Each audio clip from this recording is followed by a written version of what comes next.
Chair Wilson, Yes. Trustee LeKind, Yes. Mayor Pro Tem Elliott, Yes. Trustee Stevens, Trustee Romanella. Yes. That motion passes 6-1. Item number 3, resolutions. Public hearing on resolution number 11, 2022, a resolution approving a preliminary planned unit development for Connexus. Ms. Harrington.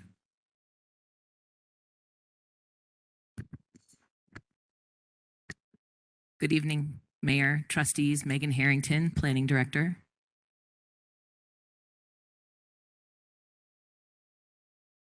This evening for your consideration is the Connexus preliminary PUD for phases 2 and 3. The site is located west of I-25, just east of Old Denver Road. It is approximately 145 acres. It is zoned currently PUD with an approved sketch plan from 2020.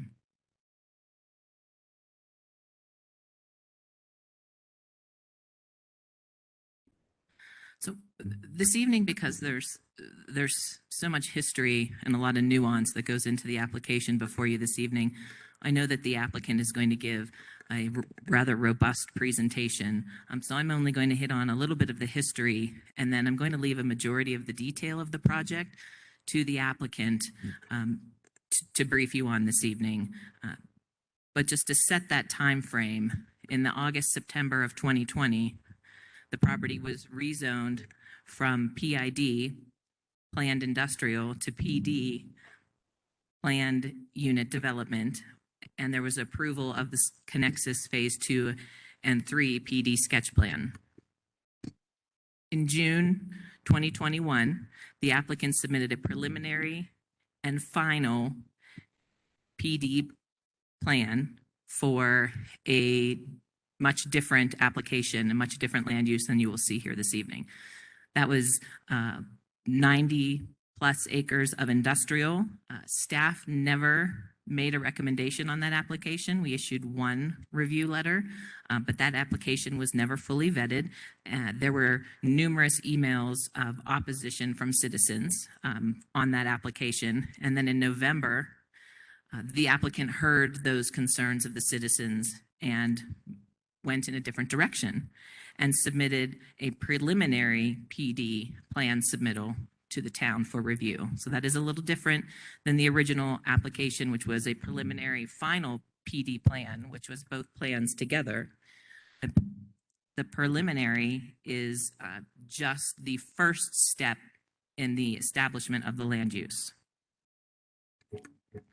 Planning Commission did hear the application on February 9th with a recommendation, which we will brief you on. And then you're here this evening to consider the preliminary PUD plan along with a Metro District Service Plan.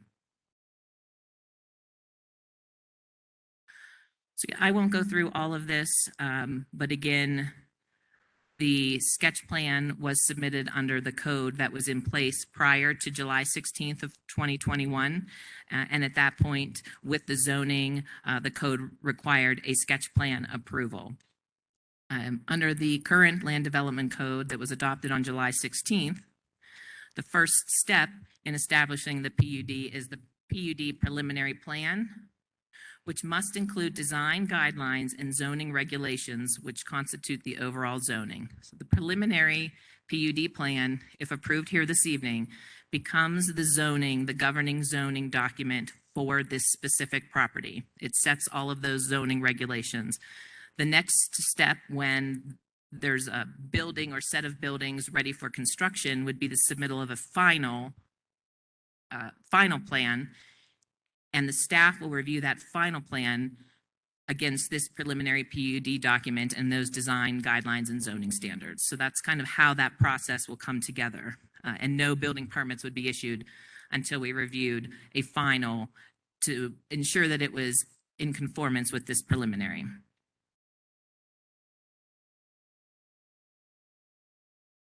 As I said, I'm not going to go into this in too much detail because I know that the applicant will, but this is the preliminary PUD plan that has been submitted. There are 4 development areas, each with a specific use type as depicted here on your screen. There are a number of open space tracks and detention areas. One of the big changes in this is the reconfiguration of Old Denver Road. On your screen, Old Denver Road is to the bottom of the screen, a very linear, straight configuration. With this preliminary plan, the intent is to redirect that portion of Old Denver Road further away from the existing residences. So pulling it to the east, as you can see there, through the land use, and that will become the throughway, which will be Old Denver Road. The existing Old Denver Road will be renamed and it will be reclassified to a local roadway. The expectation is that only the residents of that specific area would need to use the Old Denver Road. Again, we need to rename that because you can see how that's going to go, right? So we will rename that, reclassify it to a local, and then with the development of the Connexus project, Old Denver Road will be moved into the property, and that will be one of the improvements required from the applicant. One of the questions that staff has received is, how do we ensure that the development will not proceed forward? And there's a fear that if you approve this plan here this evening, when it gets to construction, that it won't be in this configuration. And I would say that my response to that is the Board of Trustees approves this preliminary PUD plan. All development, all infrastructure that you see on this plan needs to be in this configuration when future construction drawings or final plan is submitted. So the answer to that is staff's not going to approve any construction drawings if they don't match this plan. And if it doesn't match the plan, we're back here again, and there would need to be a preliminary plan amendment. So this plan is the insurance that the project is constructed, at least preliminarily, looking as this plan does.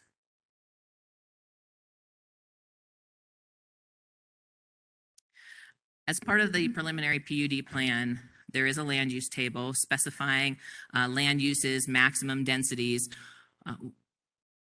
The roadway configuration is a major change from the sketch plan. The other major change that I would like to highlight for you is the change from the sketch plan to the preliminary PUD related to land use. The approved sketch plan allowed a maximum residential units of 465 and a maximum non-residential square footage of 1 million square feet. This preliminary PUD plan allows a maximum residential units of 631 and a maximum non-residential square footage of 830,000 square feet. That was an agreement that I know the applicant will speak to that came out of a process of working with the citizens and the developer to determine what is the best project layout. So yes, there is an increase of residential units, but it's equating to that reduction in non-residential.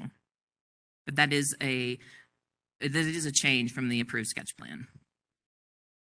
The preliminary has the required development guidelines and zoning regulations.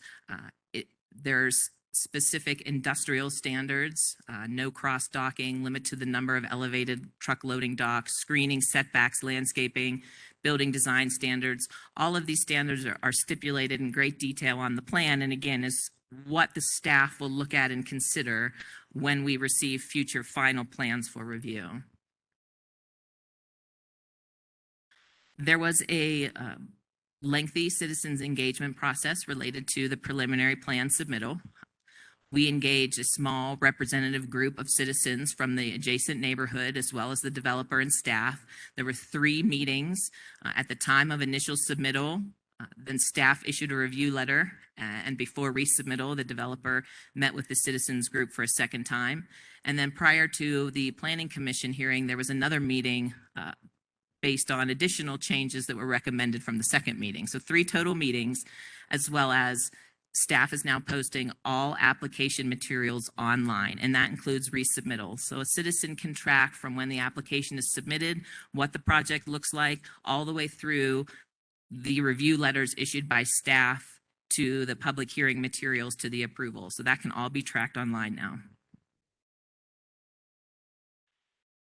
There's 13 criteria that need to be met in order to recommend approval. We'll talk about those in a moment, but number 13 is consistency with the comprehensive plan.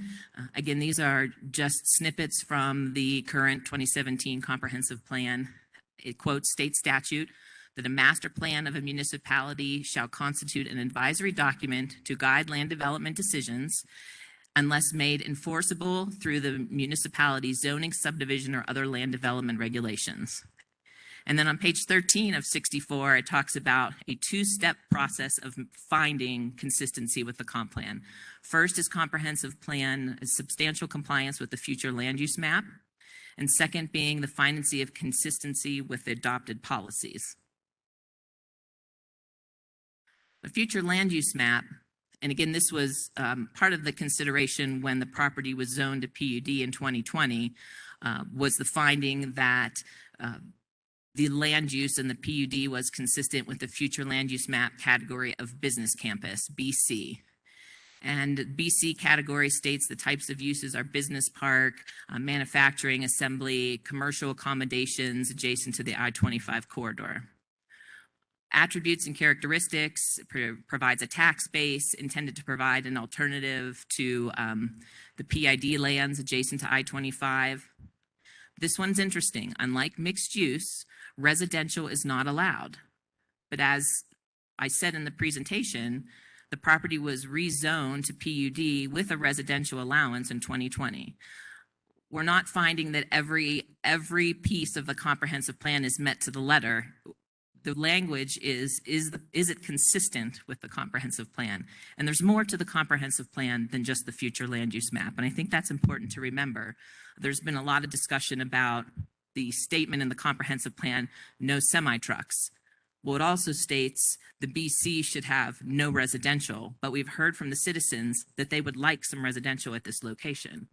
So staff is able to make a finding of consistency with the comprehensive plan, more based on the policy and framework, encouraging use of sustainable development practices, encouraging transitions between dissimilar land uses, allowing a wider array of land use types. These are all goals from the comprehensive plan that when asked to make a recommendation to the Planning Commission and the Board of Trustees, staff would say, it may not meet the letter of every attribute of the future land use map category of BC, but it certainly does meet a majority of the policies and goals from the policy framework part of the comprehensive plan. And then it does meet that consistency.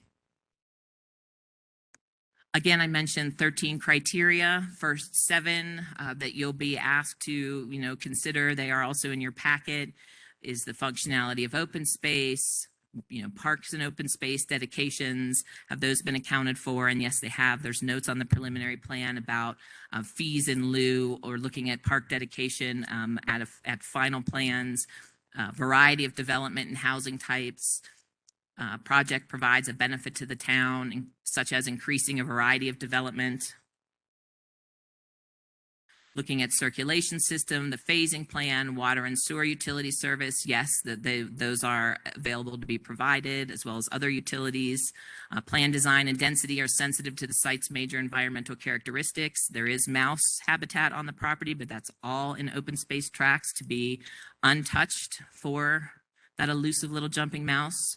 And the plan is consistent with the town's comprehensive plan. It is consistent. Staff is recommending approval of the plan based on consistency. There is residential, but again, we heard that there is a want for more residential over industrial property, and that those policy framework, the policies and goals from the comprehensive plan are being met, and that it is consistent with the town's comprehensive plan. Planning Commission is recommending approval to you, 7-0 vote. The Planning Commission was thoroughly impressed by the collaborative process that went on with coming to agreements with the citizens and the developer related to this application. There is one condition of approval that was recommended by staff, and is that the final details of the new Santa Fe Regional Trail alignment be addressed with final construction design. Santa Fe Trail obviously is now crossing Old Denver Road. There's 2 crossings instead of 3, but it is a major crossing. There is work to be done with El Paso County on the treatment of that crossing and what that crossing of the trail looks like. This is a preliminary plan. It's really a specification that needs to be addressed at a construction drawing level, and the developer and town staff, we need to continue to work with El Paso County to determine how that trail crossing will be constructed. And this condition of approval just ensures that that's on the record and everyone understands that we will continue to work that through as they move towards construction. And again, with the Planning Commission's recommendation of approval for 7-0 was following what staff had recommended, that the plan we recommend approval based on conformance with those review criteria that I touched on briefly that are in section 1803-450D of the Land Development Code. And that concludes staff's presentation. I'm going to hand this over to Andrea Barlow, that is representing the applicant here this evening, as I know she has some slides to present.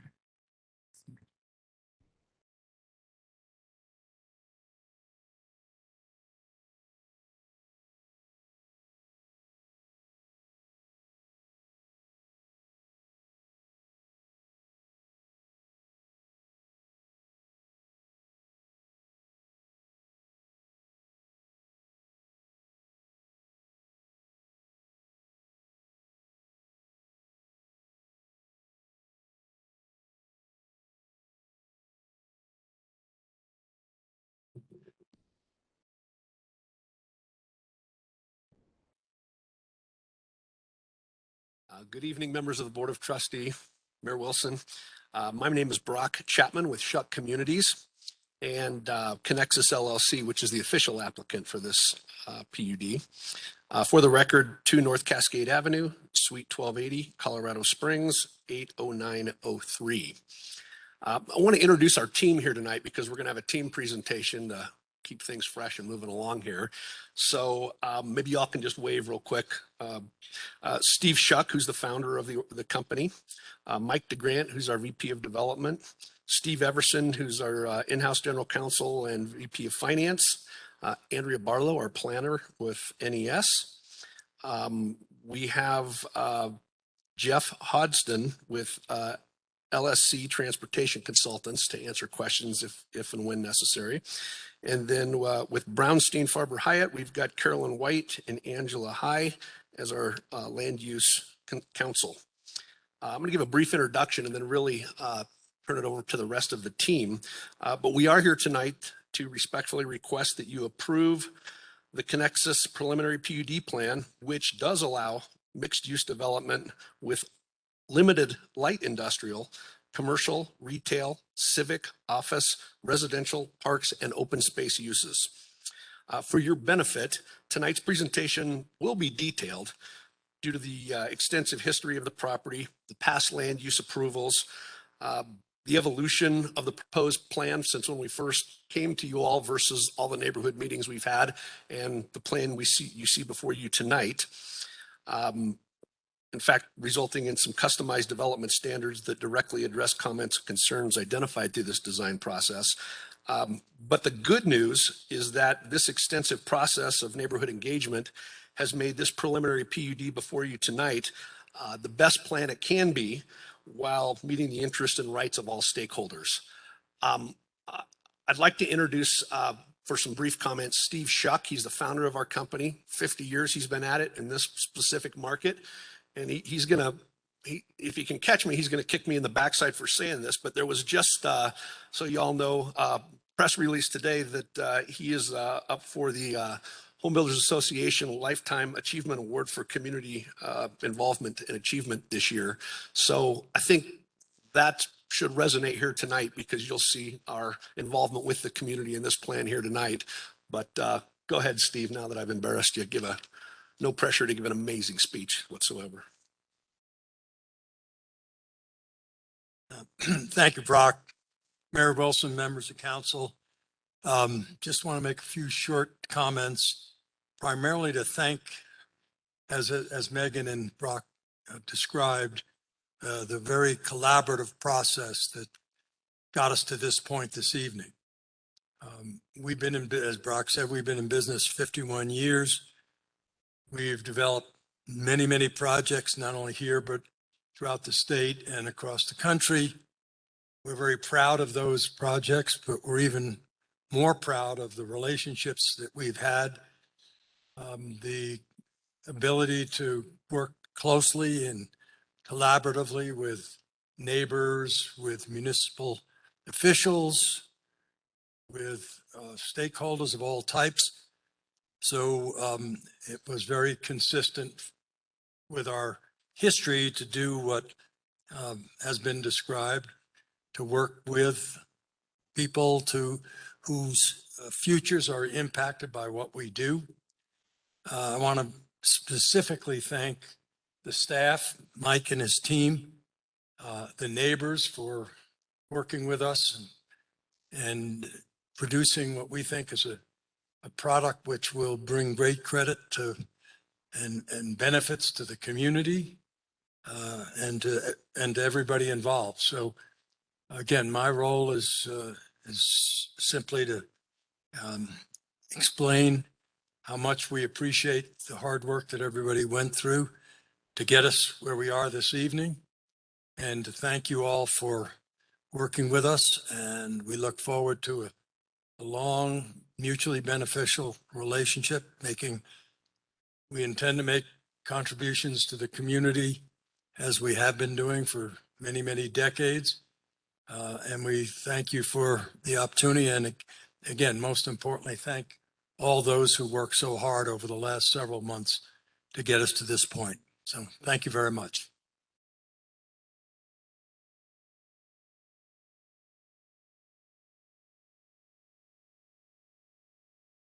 Good evening, Mayor and Board of Trustees. Andrea Barlow, Principal with NES. I am going to do the next part of the presentation, then hand off to Mike DeGrant, who's going to talk more about the details of the project. I'm talking a little bit about the history of how we've got here today.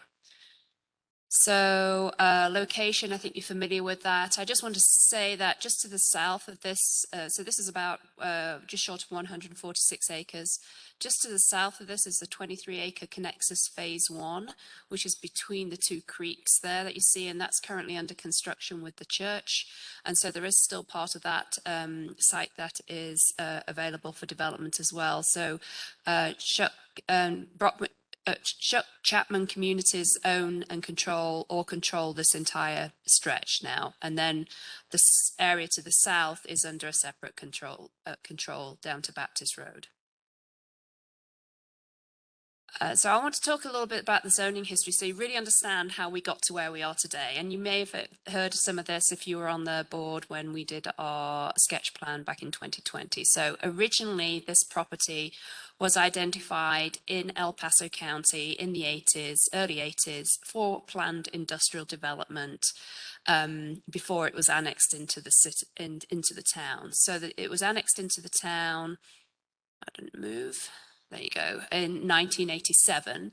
And at that time, the Regency Park sketch plan was prepared, and that also identified this entire area as planned industrial development. That was confirmed in the Ordinance 1387, which zoned the property for PID.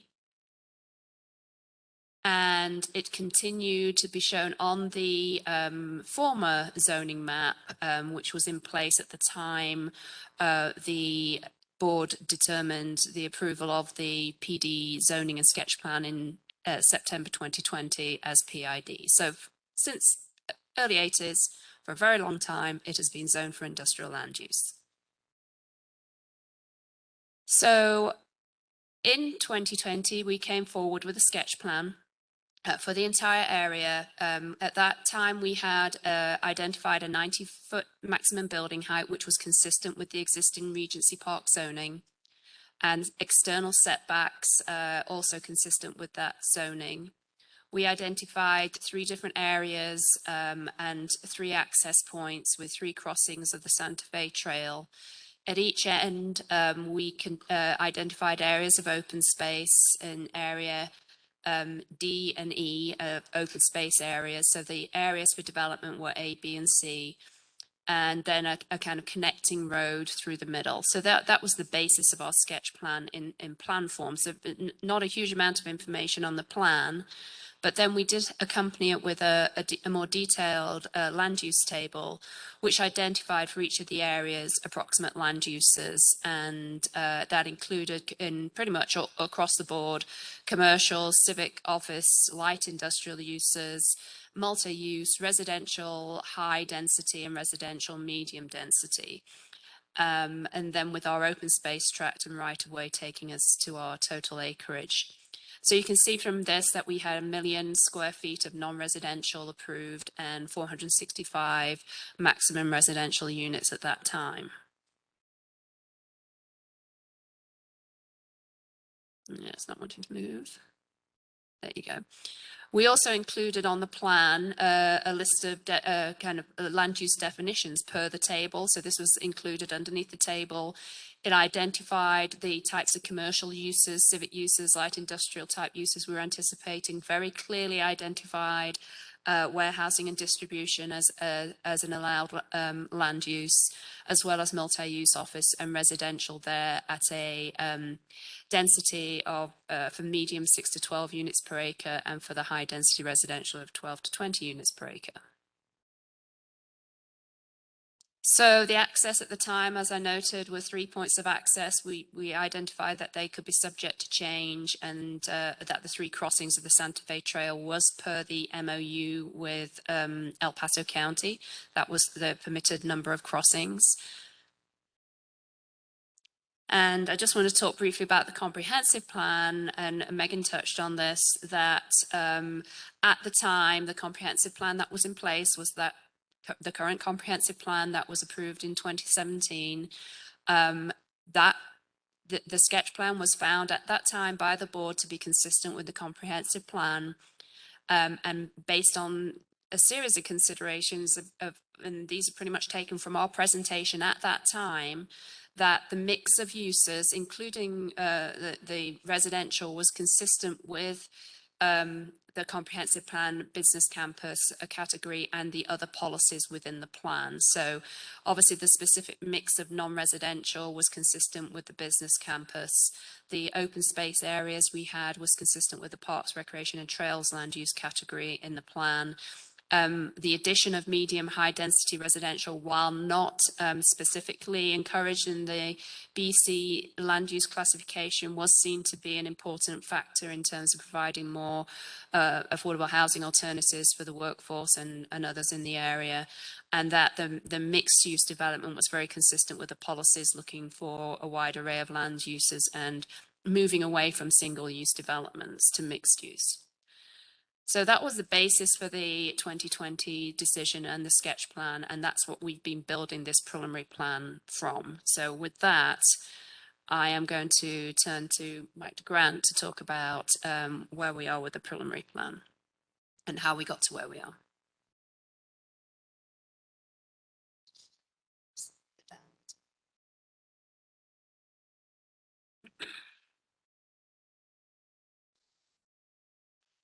Good evening, Mayor, Board of Trustees, Mike DeGrant, Vice President of Development for Shuck Communities.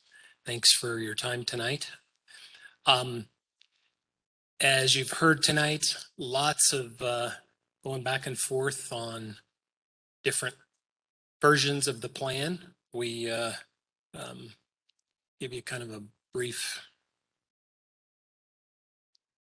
So here's a brief timeline of what we've gone through. Original submittal of the preliminary PUD plan was November 19th.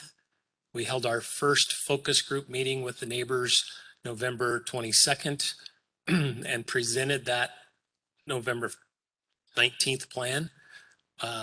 Second focus group meeting on January 10th, revised the plan accordingly, and then submitted our final plan on February 2nd after our third meeting with the neighbors. This will give you an idea of the first submittal of the plan. You'll see the various land uses and different colors within the plan. Still held the spine road through the project, Old Denver Road staying where it was, with the plan for 3 access points back from the project into Old Denver Road. This still included the 1 million square feet of non-residential square footage and 780 some units for residential. And then as we met with the focus group, realized that as we submit this and looked at it, there wasn't an either or, it was both. So we didn't really look at the 1 million square foot in detail like we should have. So we went back to the drawing boards, and in the midst of doing all this, remember that the town had worked with Triview Metro District and their traffic consultant, HR Green, to start the preliminary design work of Old Denver Road from Baptist to 2nd Avenue. And HR Green came back to us and the town and said, wait a minute, why not change Old Denver Road alignment, bring it through the project, numerous benefits there, pulls the traffic away from the neighborhood, brings it through, connects us through this portion of it anyway. And we all agreed that that was a great alternative to some of the traffic concerns. So moved forward with the realignment of the road and how we would turn the existing portion of Old Denver Road into a local street just for the neighborhood. More details to work out as we get into the final design of the engineering drawings that you've heard previously. But with that, we reduced the square footage of non-residential square footage based on feedback from the neighbors, and really looked at from 92 acres of light industrial, we're down to 31 acres of light industrial, over a 60% decrease in use. We added in a buffer of medium density residential between the new Old Denver alignment and the existing neighborhood for that buffer in that 500-foot setback. And that is kind of in between Santa Fe Trail and the new road alignment. And then there are high density residential units in the dark brown, and then commercial retail on the north end of the project. One clarification that we heard this evening was, wait a minute, we haven't heard anything about a detention facility. And what is that? We didn't know you were going to do those kind of uses. Well, that's not a land use, that's a detention pond for stormwater runoff. So there are 2 of those located on the property, one to the south, which you'll see is track B, and then one at the very north end in that brown or the blue color. Those are detention ponds strictly for stormwater detention. And those will be owned and maintained by Triview Metro District. So with that, we have reduced down to 631 residential units, with the caveat that on our last meeting with the neighbors, they said, well, is there a way that you can add park use to each one of these land use categories? So he said, most definitely. So we've added that. And then the other ask was, can we reduce the light industrial down from 40 acres down a little bit more? So we did that. And then that increased our commercial retail area to the north end of the site to 28 acres. But can you do one more thing for us? And that is, can part of that be maybe a buffer, depending on the market conditions, that we have the ability to do multifamily use in there? And we said, sure, we could do that. So there is a stipulation in the design guidelines that part of lot 3 could become some additional multifamily, and that's based on feedback from the neighbors. So we think we've got a great plan. Again, non-residential square footage is 830 square feet maximum, and 631 residential units on the plan today. So in summary, this kind of gives you where we were and where we are through the process. When we were approved on our sketch plan and the zoning prior to our sketch plan, building heights were 90 feet across the board on the entire property. We held that in place on the sketch plan. And then as we've moved through this, we've reduced those building heights based on those land uses from the 90 feet down to 50 feet for the medium density residential, 75 feet for the multifamily and the hotel office use, 50 feet on retail, and then a 60-foot height on the light industrial. The other thing that we put in the plan was that on the maximum industrial floor square footage, maximum of 395,000 feet now versus the million that has been talked about in the past. And then with that, the maximum building size on that lot can be 175,000 feet, so that we don't have one large building that really forces it into multiple buildings on that lot.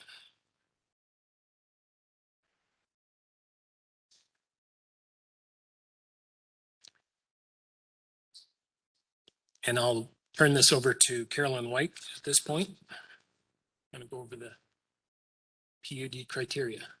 So the down button will advance the slide. Good evening, Mayor, trustees, members of city staff, members of the public. My name is Carolyn White. I'm Land Use Counsel for the applicant.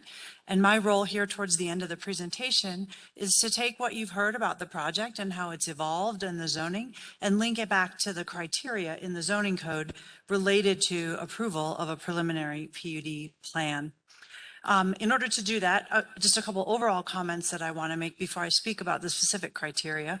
One of them is, and I know that Megan had the opportunity to explain this in some detail in her staff report, also earlier and also at Planning Commission, but by definition, as you know, PUD zoning is custom.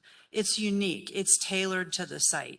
And what I think you've really heard here from the speakers that have already spoken is that the plan, the preliminary plan for this project has evolved considerably since the beginning, and it's evolved as the result of a lot of feedback and input from neighbors and from staff, and in doing so has become more and more tailored and more customized to this very unique piece of property, which as you can see has sort of a long skinny shape. It's got I-25 on one side, it's got a neighborhood on another side.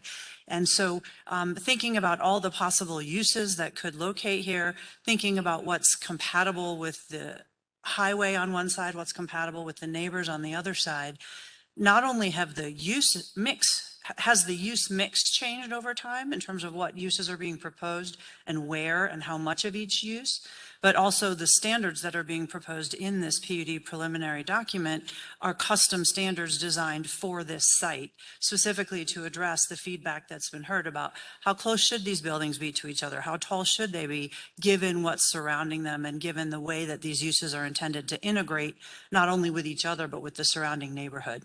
So you have 13 criteria in your code for PUD approval, and we did write you a rather lengthy letter dated February 9th that was addressed to the Planning Commission that should be in your packet, in which we go through each of those criteria in detail. So I will spare you that level of detailed review of them this evening, but I do want to highlight just a couple key ones that I think are really relevant to your determination and your analysis this evening. And I'm sure it's already been done by staff, but just officially for the record, we want to enter our PowerPoint and the letter and all of that into the record as well. So this is the first 4 of the criteria. Some of these are sort of technical, check the box, right? Is there adequate open space, adequate parks, adequate trail system? And as was noted by staff, all of that is certainly true. The ones I want to focus on are on this second slide of criteria 5 through 9. And I've highlighted on here a couple that I think are especially relevant. One thing that is in your PUD guidelines and criteria in the code, which acknowledges the unique nature of PUD zoning to begin with, is that it's trying to encourage variety of use types, a mix of use types, and also specifically with respect to housing, a variety of housing types, styles, and densities. And as I mentioned, what you see with respect to that variety is as this, each evolution of the project has added a greater mix and a greater rebalancing of the different types of uses on the project site, from the initial idea, which was all industrial, to industrial plus some residential, industrial and commercial, more residential, less industrial, and continuing to balance till we get to what we think is really that optimum mix to address this variety of development. The other criteria in that benefit to the town, number 5, variety of development, fill a need and or provide amenities. So these are or, you really only need one of the 3 to meet this criteria, but we think this site plan, this proposed preliminary PUD plan meets all of them. There is a really a great variety of development given the constraints of this site, all located in close proximity to each other so as to be well integrated. It will provide some uses that fill a need in the town, and particularly a variety of housing types, and that's the next criterion we'll talk about. And then also amenities. We didn't get a chance to talk quite so much about how the connectivity is going to work internally, and some of that detail will be worked out further at the final plan stage. But there's also significant open space that's being provided as part of this project, and the ability to have some civic and retail and commercial uses that will not only serve this development, but also serve the adjacent neighborhood. The next criterion, number 6, talks about a variety of development and housing types.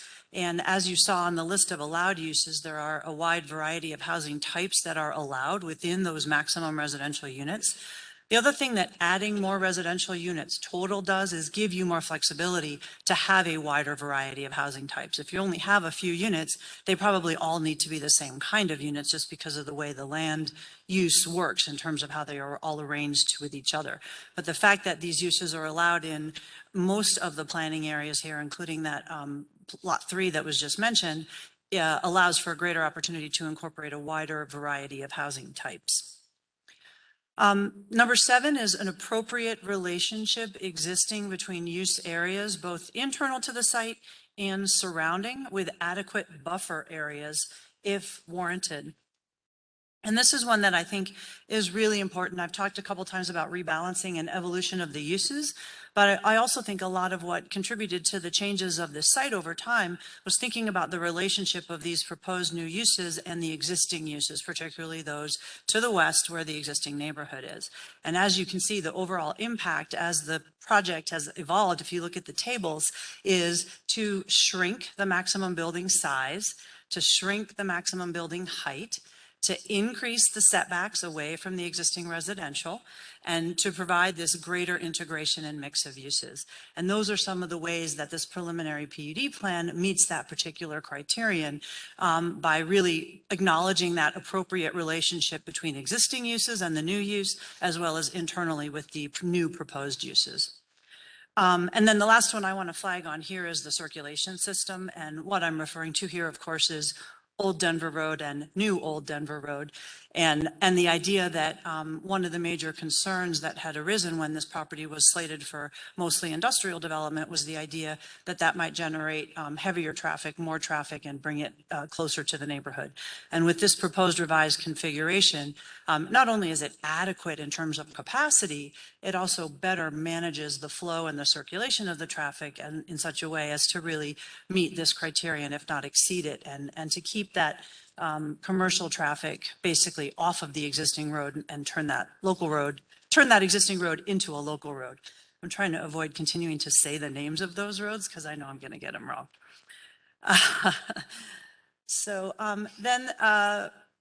There's really not a specific issue with the phasing plan. Water and sewer utility service required utilities, topography, geology. Some of these are the more technical requirements, and I won't spend a lot of time on them. The last one I'll just mention again is that consistency with the comprehensive plan, which was explained very thoroughly by staff in their both verbal report and their written report. And the thing I would like to emphasize is that I've read a lot of comprehensive plans, and it's really hard to be as comprehensive as most comprehensive plans are. and not have some internal inconsistencies. It's pretty hard to find a project that meets everything on the future land use map and every policy, because you have internal policies that are conflicting, right? We want to be thriving, bustling hub of economy, and we also want to be a quiet, tree-filled community. You can't be both of those things on every property within the town. And so analyzing the comprehensive plan is always a balancing. And I think that's exactly what's happened here, looking at not only the future land use map, but also the overall goals and policies of the comprehensive plan of what are you trying to achieve for the community at large. And we certainly think, and I think staff's analysis concluded that not only does the proposed preliminary PUD plan independently meet the comprehensive plan and is consistent with the comprehensive plan, you've already found that the sketch plan was consistent with the comprehensive plan, and this preliminary PUD plan is consistent with the sketch plan, and so therefore it is consistent with the comprehensive plan. So in summary then, the application meets all the criteria in the code. We ask for your approval. And this kind of summarizes, I won't read it to you. And we're happy to answer any questions that you might have. And I think that we also have, do we have some concluding remarks? Okay, and I'm going to turn it back over to Brock Chapman, who has just a few concluding remarks. Thank you.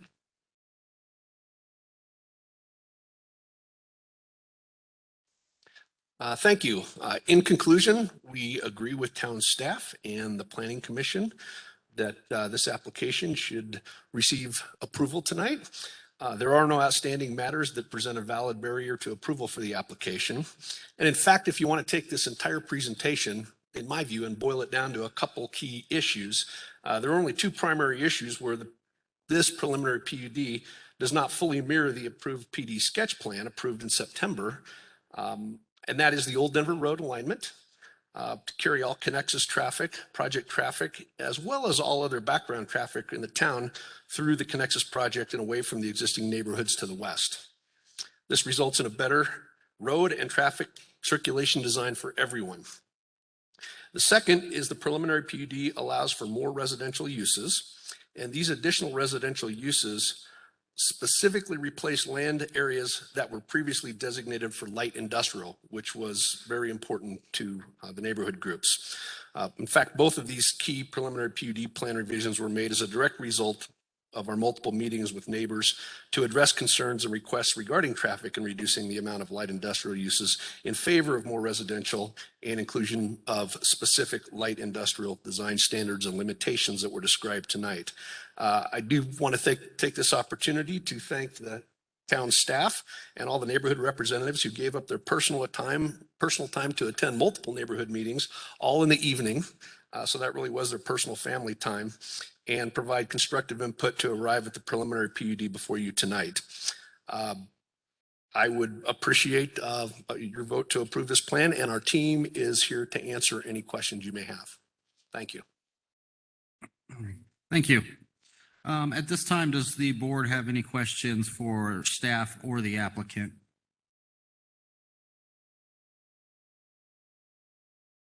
Okay, seeing none at this time, I will open up the public hearing portion of this item. Would anybody like to speak for or against this item?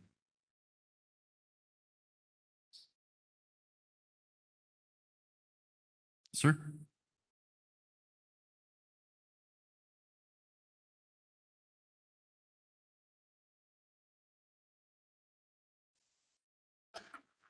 Good evening, Ryan Levere, 17917 Lapis Court, Monument, Colorado. I just had a question, and it's more for, I guess, the development team or maybe even Chief, since he's more of a traffic expert than many of us. Just how traffic with the revised Old Denver Road and how that comes through. How does that affect traffic speeds? Does it help slow it down? And how do we envision the traffic entering and exiting into the neighborhood? And how do we envision that really flowing? Is it a positive net benefit to the town? And how does that really work? I guess that's my question. Thank you. Yep.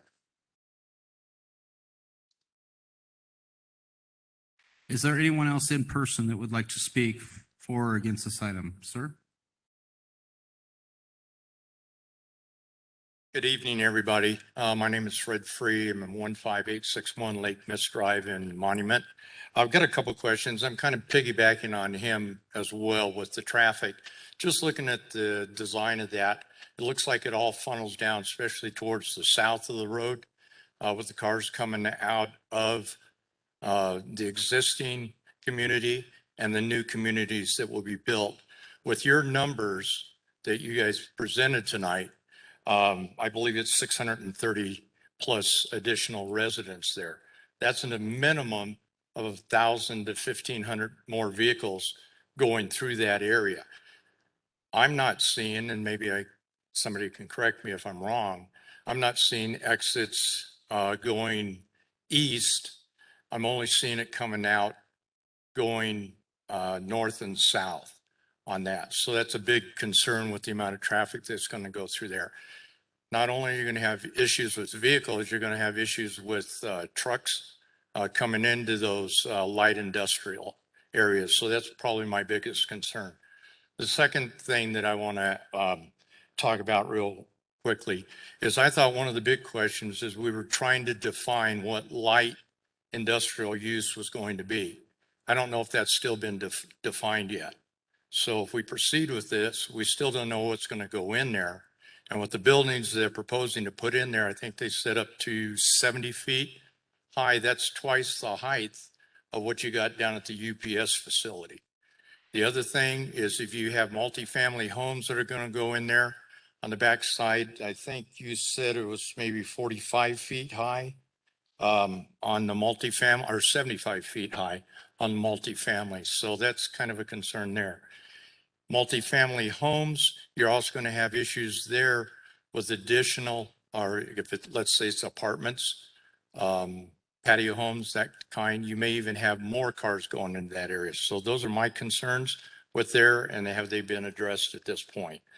Thank you. Thank you. Is there anyone else in person that would like to speak? Ma'am?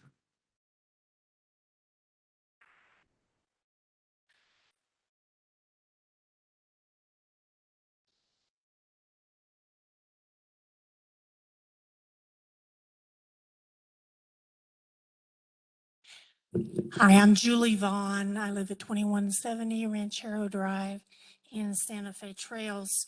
There are a lot of improvements to this from what we saw in August. I do have a few questions still. I think Lot 2 is still too dense. I also think the Lot 3 possibility of multifamily housing is concerning. And then when I read all the paperwork online for this project, it mentioned, I believe it was called humane euthanasia of the prairie dogs.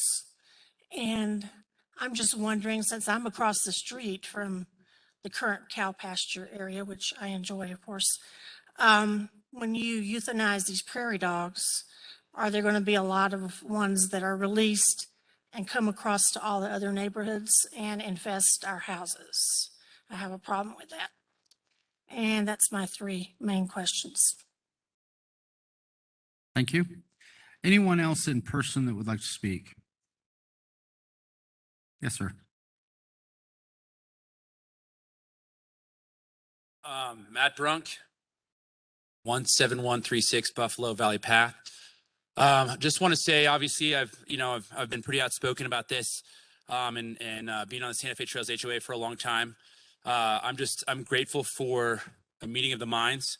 There's definitely things that I think could be better, but then again, it's not my land, and so I'm grateful for coming to the table and presenting and listening to us and really making an effort when there's other construction around this town and around this state and around this country that don't seem to really value the citizens' input at all. And so I wanted to thank you. And obviously I'm not speaking for anyone but myself. I do see where we came from back last fall with a lot of sleepless nights of both myself, my family, and my neighbors to this, where I see it as a major improvement. And so I'm grateful for everybody that took the time and the energy, both the developers, obviously Board of Trustees, in listening, and then obviously Mike and Megan and the town staff. You guys really put up with me a lot, and that is, if you ask my wife, is a big deal. And so I just want to say thank you for everybody that's just really put some time in here. And like I said, there's obviously citizens' concerns that I think are valid, and obviously I hope the developer answers those questions, and you guys put consideration into this. But I'm grateful for all the time and the effort that's been put in. So thank you so much, guys. Thank you. Is there anyone else in person that would like to speak? Sir?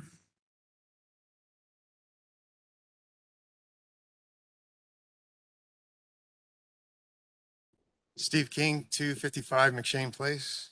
I want to talk just a little bit about this project and the process. So in your packet, you have a letter from me that states my support for the project and the compromises made by the parties to arrive at the plan that now substantially complies to the approved sketch plan from 2020. So I'm not going to go into great detail about that. But as far as the process goes, people choose to live in a community and have made a choice to reside here. Several decisions have been made, including schools, lifestyle, recreation, amenities, community feel, and job availability, to name a few. Purchasing a home is a major financial decision, the largest purchase for most people, but even relocating to a particular location can be costly. Property rights are the values that made America what it is today, and everyone's rights should be protected, especially those who have decided to call a place home. Zoning and land use regulations attempt to find a balance between the existing resident landowners and adjacent landowners. Both sides have rights, investments, and goals. One side should not dominate the other side. In many ways, it's an unwanted partnership. Land use can dictate the values of the community and can most certainly affect property values either positively or negatively. Regulating land use and protecting property rights are not conflicting goals. Local government should be predictable and relied on to make the best decisions for the entire community, and predictability means that there are rules which are clear and unambiguous, which brings me to Connexus. I think we have arrived at the point where existing resident landowners in this project with new uses can coexist with one another. But it was a process that lasted several months and no doubt cost everyone time and money. In the end, I believe this project will be more fruitful for everyone. The relocation of Old Denver Highway is a major benefit to the adjacent neighborhoods, and more residential and less industrial better maintains the character of the town. The process shows that developers and residents, both of which are landowners in the community, can work together outside of government and compromise for the betterment of both parties. But because at the time this project was approved at the sketch plan phase, there were no clear and unambiguous rules, so the process imploded.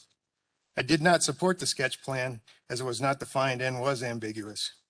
In my opinion, it is never acceptable to approve a plan that is not defined, in essence has no real zoning, as this one was.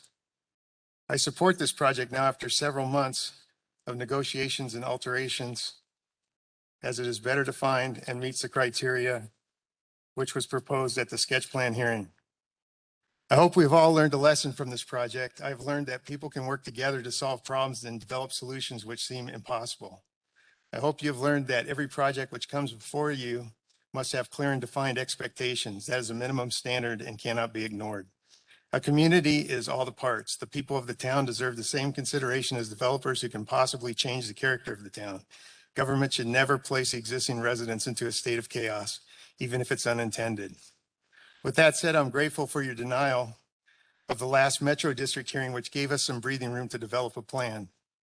I'm grateful to those trustees who participated in our developer meetings. Trustee LeKind was at every meeting. I'm grateful for Connexus sitting down and listening and compromising. I'm grateful for our planning director's assistance and helping to guide us through this process when she was thrust into it on her first day here. And I'm especially grateful for all the community that took time from family and work to dive in and work through this process. In addition, I have no doubt our town manager was behind the scenes arranging these meetings with all of us that were involved. But the truth is that we should have never been in this position. This project should have been better defined at the sketch plan phase. Moving forward, the town owes the citizens reliability and consistency. Ambiguous sketch plans should never be approved again. Property developers owe the citizens plans that are defined and don't place an undue burden on adjacent neighborhoods. The citizens of the town owe the planning commission, boards, and commissions early feedback on all projects. Project information is always readily available. Perhaps developers and citizens should be required to sit down and share ideas and concerns. If we are in this together, we should all sit at the table together and develop clarity together.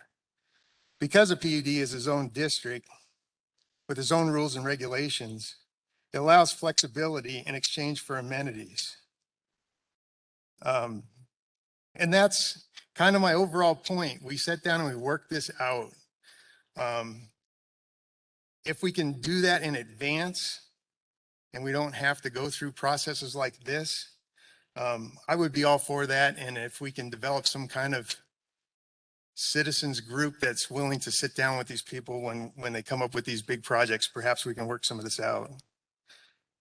Because that is what happened with this project. Citizens, planning staff, and the Connexus team got together and solved the problem. It now respects everyone's property rights, and that should be the minimum standard, but should happen early in the process. And I know the process has changed a lot, and these ambiguous sketch plans are probably no longer, but any clarity that we can come up with will resolve a lot of these problems. We all live here and we should want our home to be the best it can be. We can all be better at achieving this goal. And thank you for your time. Thank you. Anybody else that would like to speak?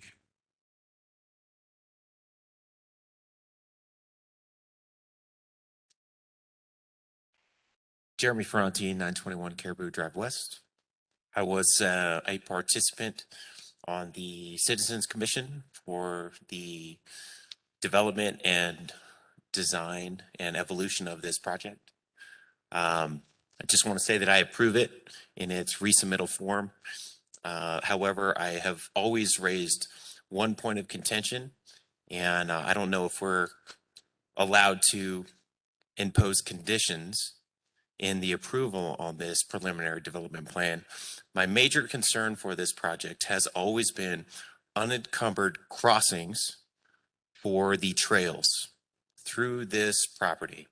It is somewhat ambiguous.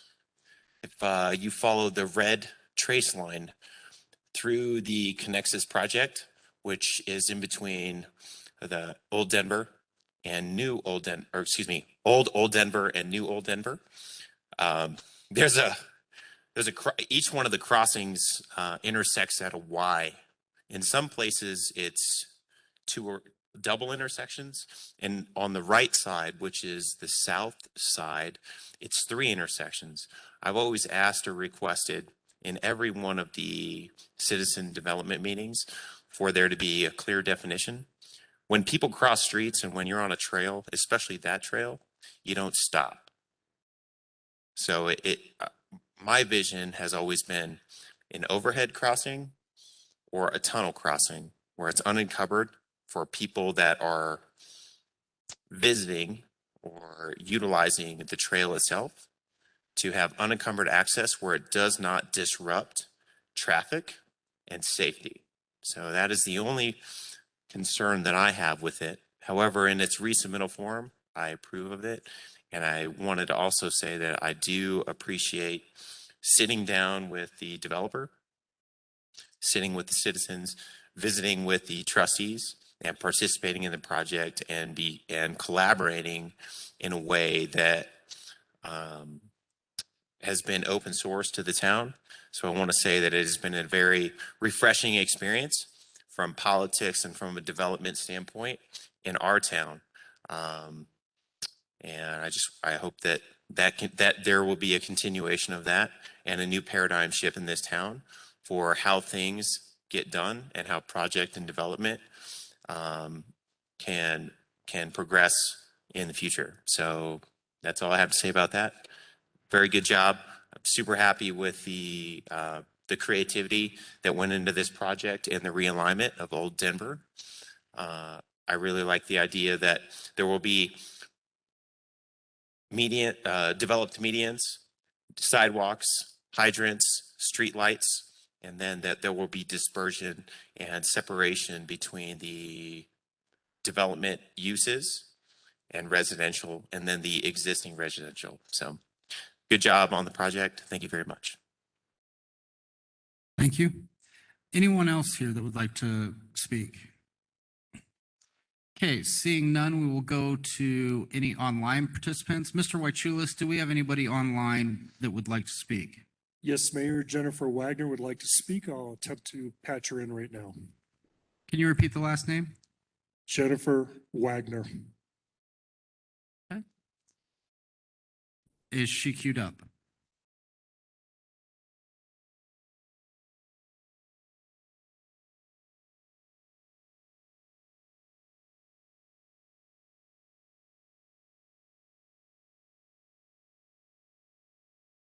Mayor Wilson, we're having troubles connecting with her. I'll keep working on this and see if I can get her online. Okay, was there anybody else? No, sir.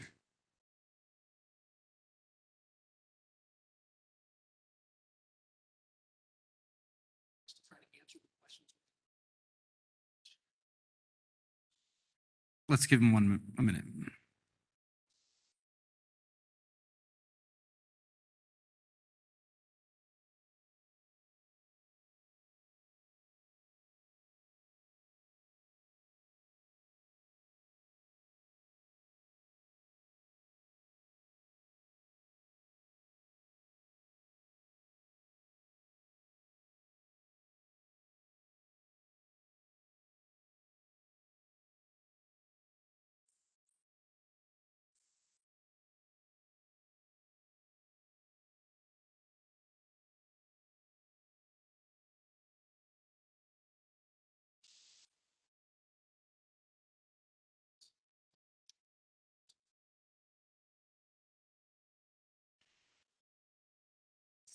Okay, Mr. Wachulis, we're going to move on. Please let me know if you are able to.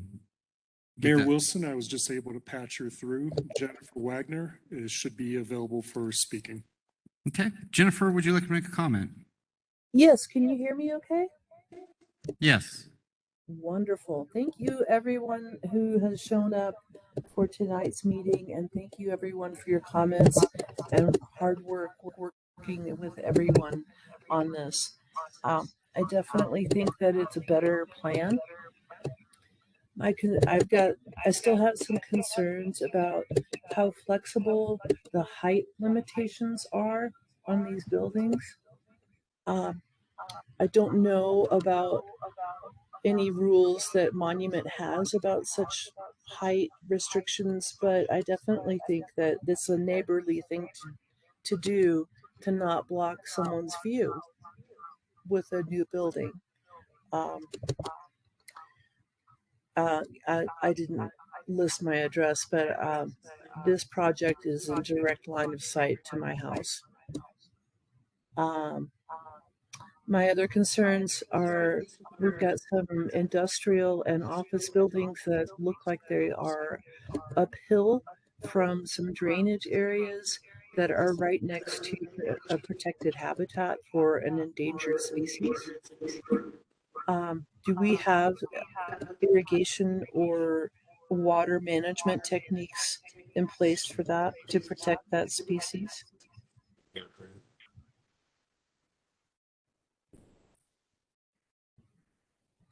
And another question about removing prairie dogs or taking, relocating animals like that. I know I've got an echo here, sorry. We've got a lot of predatory birds in the area. If poison is used on these rodents, we might be poisoning our valued raptor population, which includes bald eagles, golden eagles, and falcons and hawks. So something, we need to bear in mind that we have wildlife that we all value and would like to keep protected.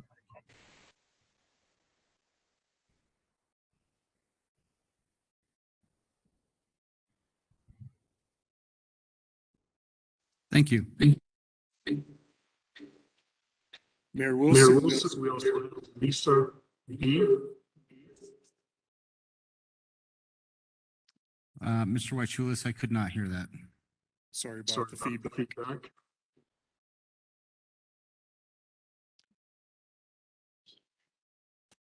Lisa B is on the line for us.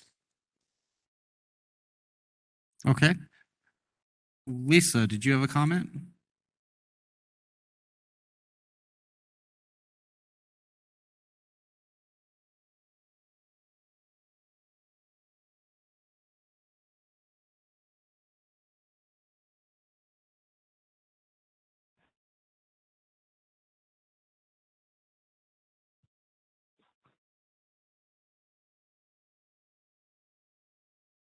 Mayor Wilson, I'm showing her microphone unmuted at this time. Lisa, if you would like to make a comment, your microphone is showing that you are currently muted. No, I do not have a comment. Okay, go ahead.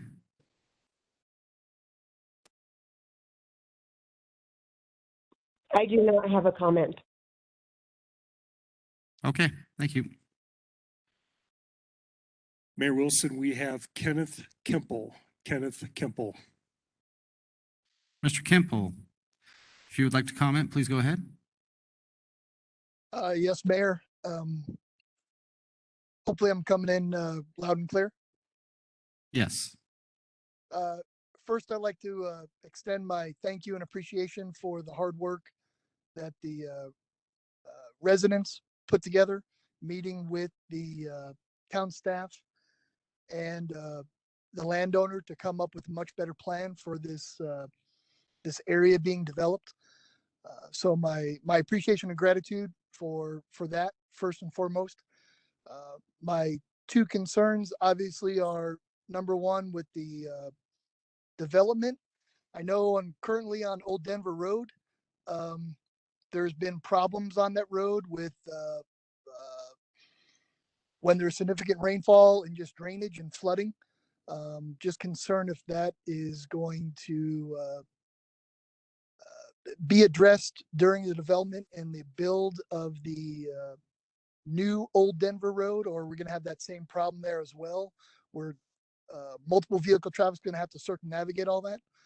Number two is just bringing awareness with all the other development around the roundabout south of this development with this housing of 600 plus homes.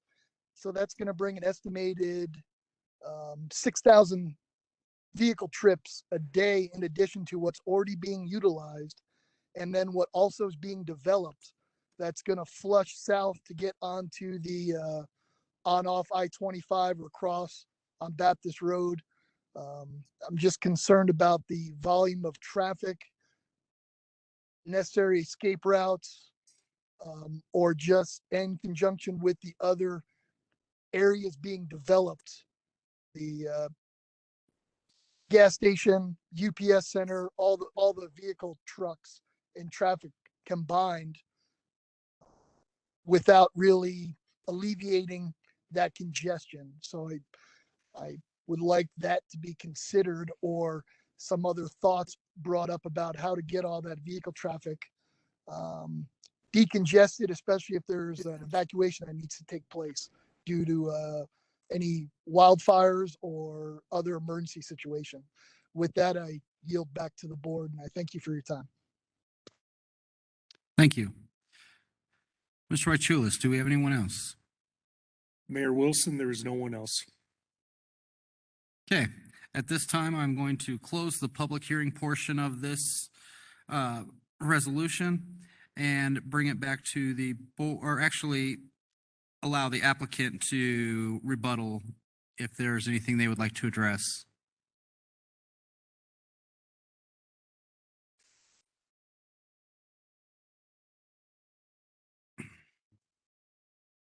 I think it's on. It's a trick. It's at the bottom. Okay, I guess it is. I just need to. Okay. We don't have a rebuttal per se. We're just addressing or trying to answer questions as best we can based on some of the questions and comments. Mike and I are going to take turns on this with different areas. So these won't be in order necessarily, but we think we've caught everything. And if we haven't, somebody can restate their question. But in terms of overall height limits, the lowest heights are adjacent to the neighborhood, the existing neighborhood to the west. In the yellow area, that's the medium density residential. That's where the lowest heights on the property are at a maximum of 50 feet. In addition, the orientation of the light industrial, because of the maximum building size of being 175,000 square feet, almost guarantees they have to line up east to west, preserving those view corridors through there. And so I think that addresses the height limits as the question was posed. In terms of the industrial height, I think somebody's mentioned 75 feet. It's actually 60 feet max building height. And they asked about uses and restricted uses on the industrial and wanting to understand more about what was allowed and was not allowed there. The PUD, preliminary PUD, has a whole section on that goes into a lot of detail. But at a high level for everybody here, in discussions with the neighbors, we've excluded anything over a building size of 175,000 square feet. There can be no cross docks, so it's one side loaded for any docks. And what that does is eliminate any type of major regional distribution facilities where products are brought in from many other places, sorted and sent back out. An example of that would be UPS, FedEx, some Amazon, those kind of things. So that type of use is excluded to limit it to companies that basically handle their own business products at the site. So that's a way to eliminate most of the highest generating traffic use for those. Going through my notes here. In terms of the medium density residential, somebody commented or had a question about that density. So I would point out now on this plan, it's a maximum of, well, medium density residential of between 6 to 10 units, dwelling units per acre. That's a maximum of 10 dwelling units per acre. We actually took 2 dwelling units per acre, reduced it by 2 dwelling units per acre from what was approved both in the town code of medium density residential as well as on our approved sketch PD plan. So we've even reduced it further to have that more match up with what's going on across the street. So again, we've reduced that from what was previously approved. I think the rest are Mike's.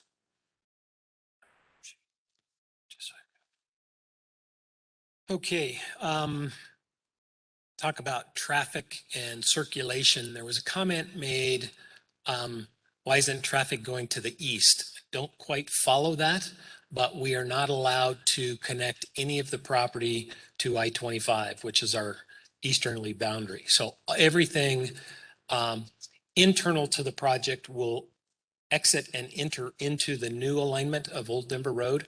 Nothing comes out into the Old Denver Road except at the north and south ends. And there are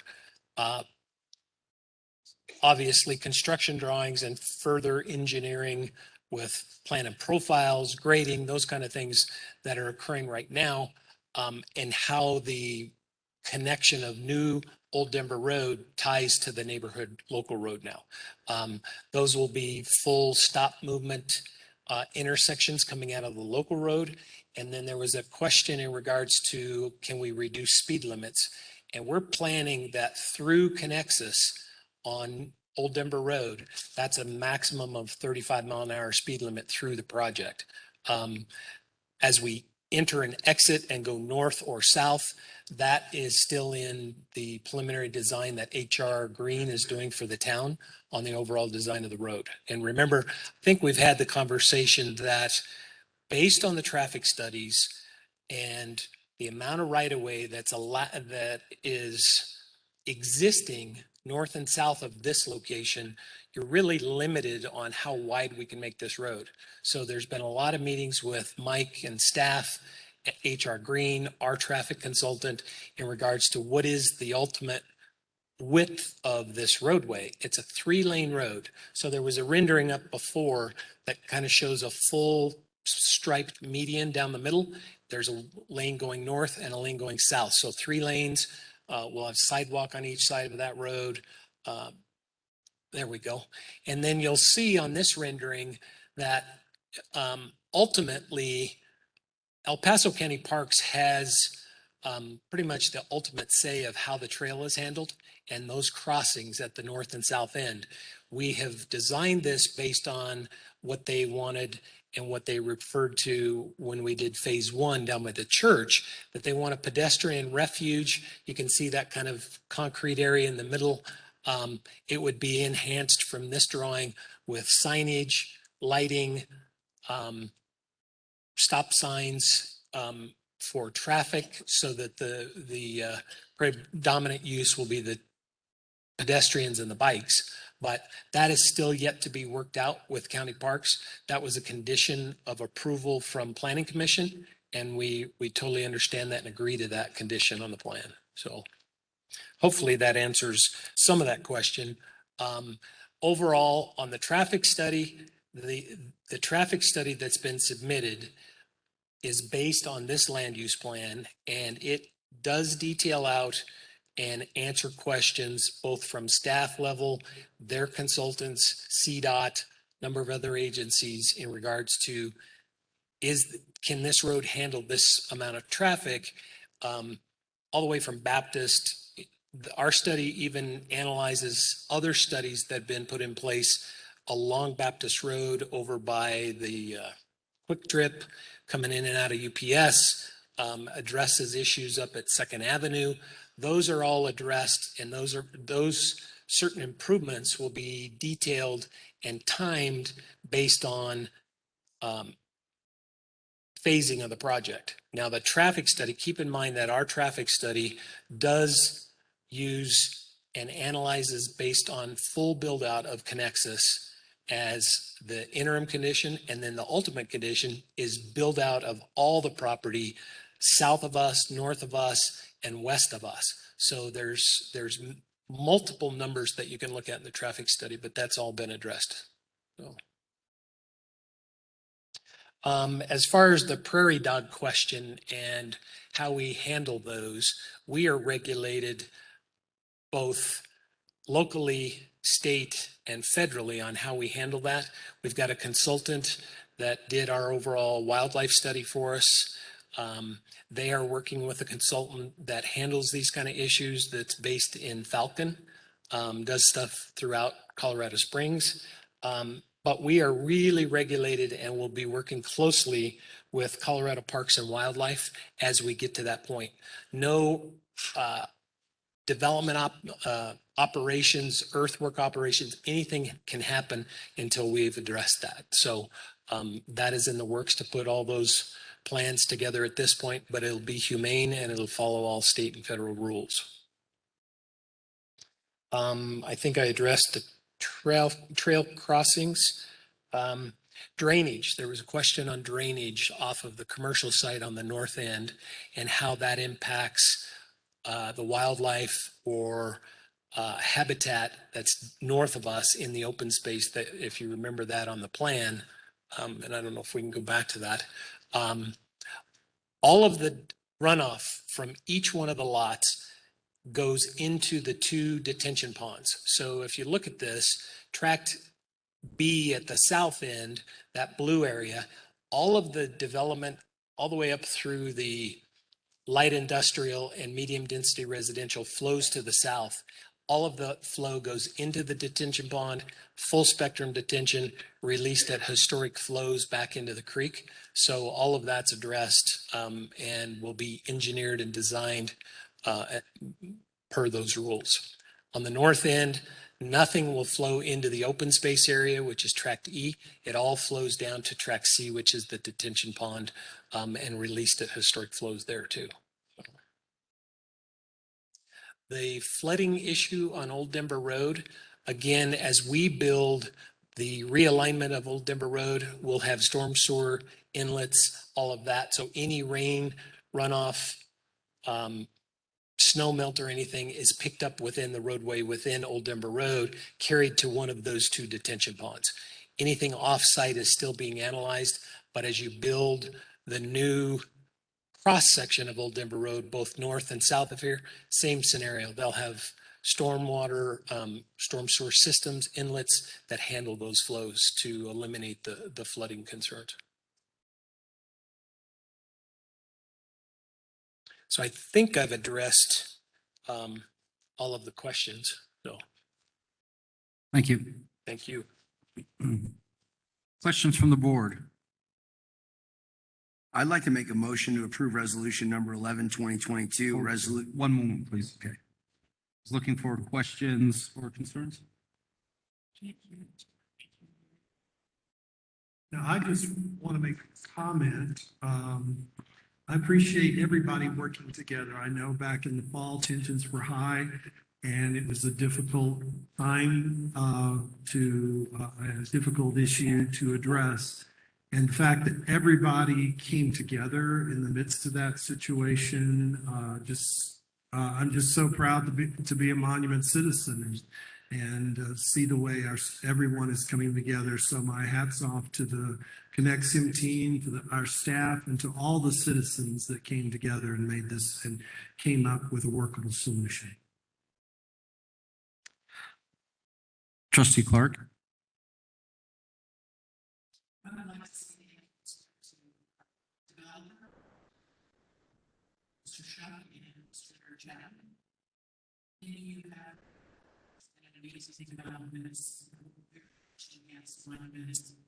I really appreciate all the extra time, the dedication to the project, citizens' money, and everyone that's put together. I'd like to thank citizens lost forward and especially to be heard. Taking that community is violence, it's meeting and meeting actors, shine like stars. I want to thank you.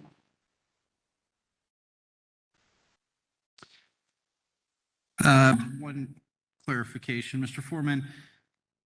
HR Green is working on that design of Old Denver Highway and now this new design.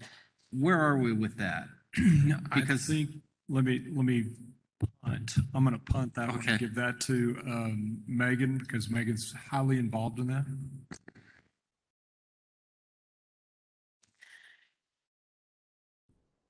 We are, so originally HR Green has a conceptual drawing, and that conceptual drawing is completed. We were waiting until we knew the outcome of this project, and HR Green will complete not a full engineered construction set, but more of a completed drawing of what that will look like.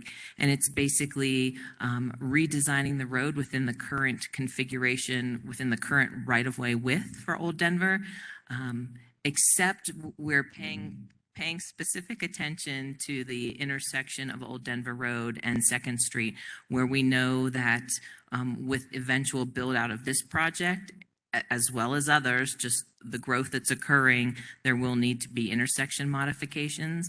And so they are taking that now from that conceptual drawing and looking at a continuous right turn lane from Old Denver headed east on 2nd Street, which will require potential looking at how much right of way we have there versus, thinking a roundabout won't fit.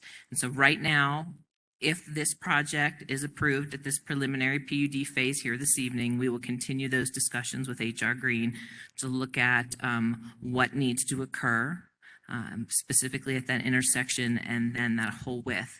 I think it's important to remember all of this isn't going to occur overnight. And as we receive submittals on these final PUD plans, there will be refinements to the traffic studies. And as it moves along, there will be, all of the triggers were laid out in the larger traffic study, but as the development moves along, those traffic study refinements will even specify further certain improvements that need to be completed. And the town does have partial responsibility for some of that.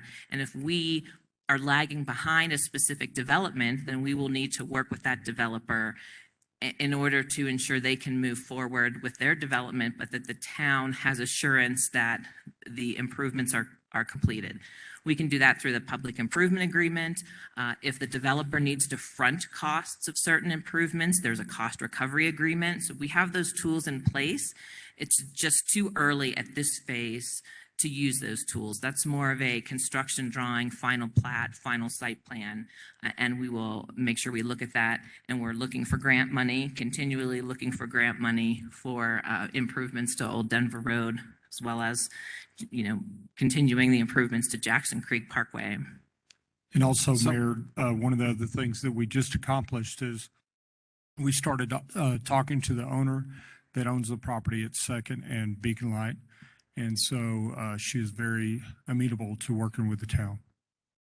So HR Green has a conceptual idea, and they're waiting for this approval to move forward with design. Yep, basically, Thank you. they know how much we want, how much right of way we're going to need to complete that intersection improvement, and we will continue to work with them. Okay, any other questions from the board or comments? Okay, if there are none, I will look for a motion.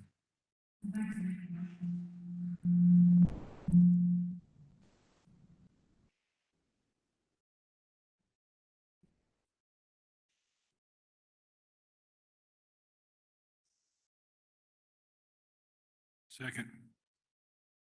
We have a motion and a second. Ms. Hogan? Trustee Shaning? Yes.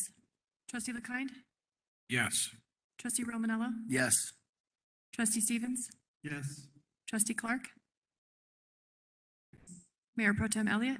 Yes. Mayor Wilson? Yes. That motion passes 7-0.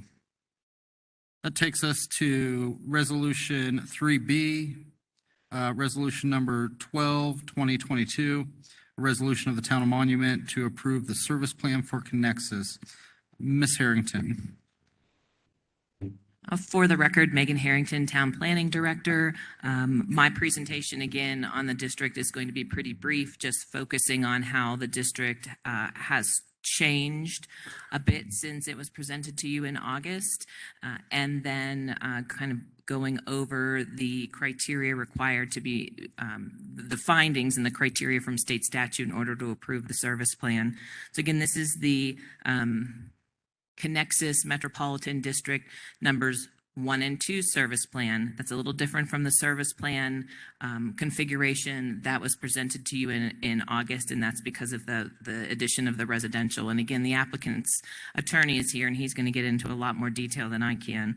It's for 164 acres, so it's not only the project that was just presented to you and approved as the preliminary for phases 1 and 2, but also includes property further to the south, which is partially around that phase 1, piece of phase 1 of Connexus, I believe excluding the church. Again, the applicant's going to get into more detail about what properties are included. This is a Title 32 district, and it's enabled by state statute. So one of the pieces that I will just bring up on the screen and present to you this evening are the findings that the board needs to make in order to approve the service plan. And that service plan basically sets that mill levy and the debt caps for improvements that the district is responsible for. It's that funding mechanism. Again, this is a bit of a carryover from the August presentation, but the district service plan is separate from any of the land use actions. However, based on the history and previous trustee meetings, the maps and the diagrams within the district, I believe you will see, mimic pretty exact of what you saw as part of the land use. And this is part of that documentation, this being a dual district. Metropolitan districts 1 and 2 separated out by use, residential and commercial industrial, each in a separate district. Again, the applicant's going to go into you about how this dual district concept works for this property specifically. 4 findings required in approving the service plan. Those findings are written into the resolution if you approve that this evening. There are conditions placed upon the approval. Within the resolution that you will be asked to approve this evening are conditions on the maximum mill levy, the maximum debt. There's also a condition written in there providing notice to purchasers regarding the district authority. That is written into state statute as a requirement from the local perspective because it's been brought up to staff before. I thought it important to reiterate that in our local resolution. These are the findings specifically from state statute 321204.5. 4 findings you'll be asked to make this evening: sufficient existing projected need, existing service in the area to be served by the district, not adequate for present and projected needs. The proposed district is capable of providing economic and sufficient service to the area within its boundaries, and the area to be included in the proposed special district will have the financial ability to discharge the proposed indebtedness on a reasonable basis. Staff reviewed the service plan as well as the town attorney and are recommending approval of the service plan here to you this evening. Short, sweet, and to the point, so I can turn it over to the applicant's district attorney, who knows much more about the financing of these than I.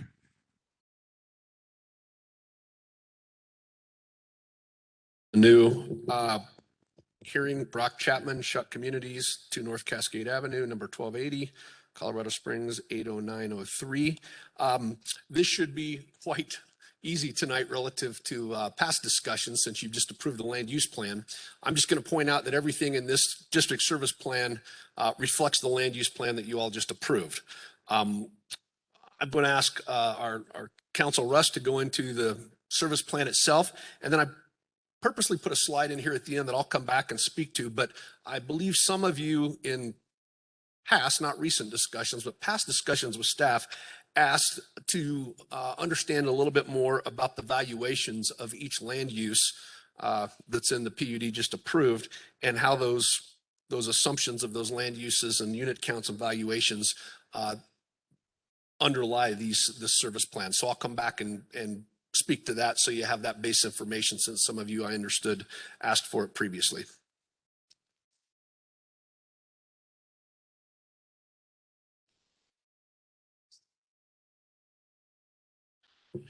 Good evening, Russ Dykstra, Spencer Fain, 102 South Tejon, Colorado Springs. I'm really enjoying this evening compared to last fall. I think the comment was made last time that the cart was in front of the horse. I think we have the horse going in the right direction. So it's time for the cart to help pay for feeding the horse. The districts are just that. They are a financing tool that implements and funds the public improvements that are required. As compared to last time we were together, those public improvements have grown a little bit to accommodate some of the changes that were discussed previously. Here's the overview. I won't go through these extensively. One thing that is significantly different from last time is last time there was 1 district. That's because the majority of the property was at that point commercial and industrial.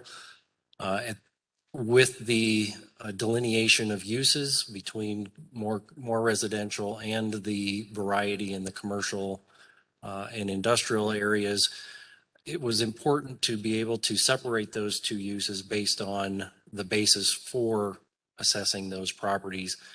Namely, the residential property is assessed at a much lower rate than commercial, which is at 29%. So the function of the 2 districts allows us, from a bonding and financing structural capacity standpoint, to customize those districts to those uses so we don't have a disparate treatment between them. The project description, I think you're all very aware of what's going on at this point, so I won't go through these in depth. But again, there are, especially with the new Old Denver Road, there are some more costs that have been projected into the service plan to accommodate those improvements. Here is the list along with the projected costs. If you'll go through all of those, the total is just under $30 million. I would note that the bottom line is a construction inflation over the life of the project. And that's based on recent years. We've learned some very hard lessons that construction costs are just going crazy right now. And so we feel it's prudent to build that in. Obviously, if we don't need to use it, we won't. But rather than having to come back at a later time and amend the service plan, we feel it's appropriate to have this in the financing plan. The financial plan has been previously discussed. We have a total combined mill levy of 35 mills that applies to both districts, a debt mill levy of 30 mills, which will be applicable to both, and an O&M mill levy of 5 mills. And one of the other benefits of having two districts is that 5 mills, once we get residents in that residential district, they'll have the control over that board, and they'll have a say over the amenities within that district to be able to use those mills however they deem appropriate. So if they want a higher level of service, say for snow removal on their sidewalks, they absolutely can make that decision at that time.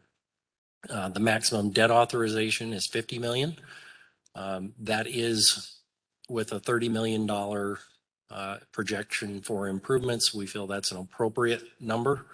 Again, with inflation and contingencies, I think it's also very important to make you aware that the ultimate guide rails for the districts are the mill levy and the term, which is the 40 years that we're allowed to impose that mill levy. So whether that yields 25 million or 40 million or 50 million, at the time that we issue those bonds, the interest rate, much like a home mortgage, will dictate what we end up getting.